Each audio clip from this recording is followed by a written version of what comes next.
Do believers always choose the right way? Are mandatory teetotaling and selling items at church good or bad ideas?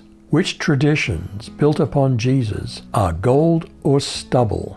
Let's begin in John 2. Should Christians make up rules not found in the Bible, like forbidding even moderate alcohol use? Did Mary ask Jesus to do something sinful? On the third day there was a wedding in Cana of Galilee, and the mother of Jesus was there, and both Jesus and his disciples were invited to the wedding. And when the wine ran out, the mother of Jesus said to him, "They have no wine." And Jesus said to her, "Woman, what do I have to do with you? My hour has not yet come." His mother said to the servants, "Whatever he says to you, do it." Now there were 6 stone water jars set there for the Jewish custom of purification, containing 2 or 3 measures each. If all wine drinking was wrong, would Jesus contribute to a sin? Should such man-made rules be added to the Bible? Jesus said to them, "Fill the water pots with water." So they filled them up to the brim. And he said to them, "Draw some out now and take it to their head waiter." And they took it to him. And when the head waiter tasted the water, which had become wine, and didn't know where it came from, but the servants who had drawn the water knew, the head waiter called the groom and said to him, "Every man serves the good wine first, and when the guests are drunk, then he serves the poorer wine. But you've kept the good wine until now." This beginning of signs Jesus did in Cana of Galilee, and revealed his glory, and his disciples believed in him.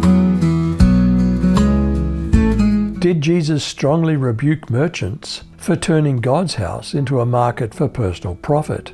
Is it wrong to sell items in church buildings if the money's for the church or charity? After this he went down to Capernaum with his mother and brothers and his disciples. There they stayed for a few days. When it was almost time for the Jewish Passover, Jesus went up to Jerusalem.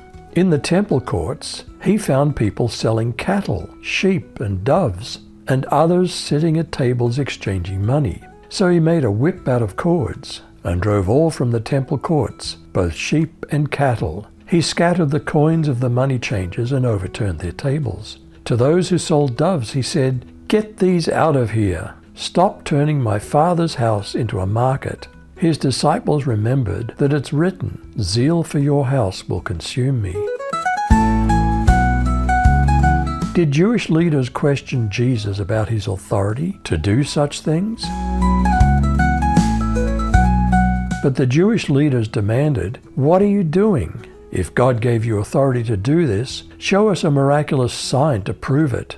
"All right," Jesus replied, "destroy this temple, and in 3 days I'll raise it up." "What?" they exclaimed.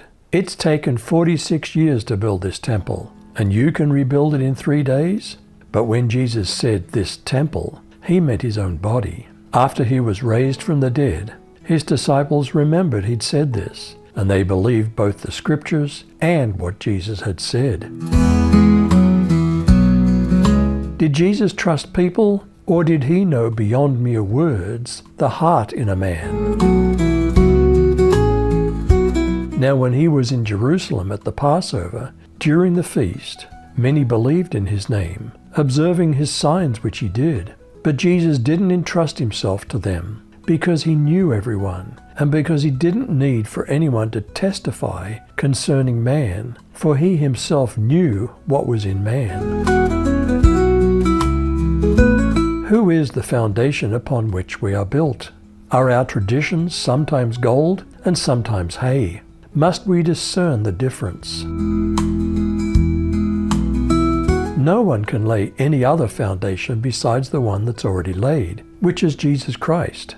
So whether someone builds on top of the foundation with gold, silver, precious stones, wood, grass, or hay, each one's work will be clearly shown. The day will make it clear, because it'll be revealed with fire. The fire will test the quality of each one's work. Do believers always choose the right way? Are mandatory teetotaling and selling items at church good or bad ideas? Which traditions built upon Jesus are gold or stubble? You decide.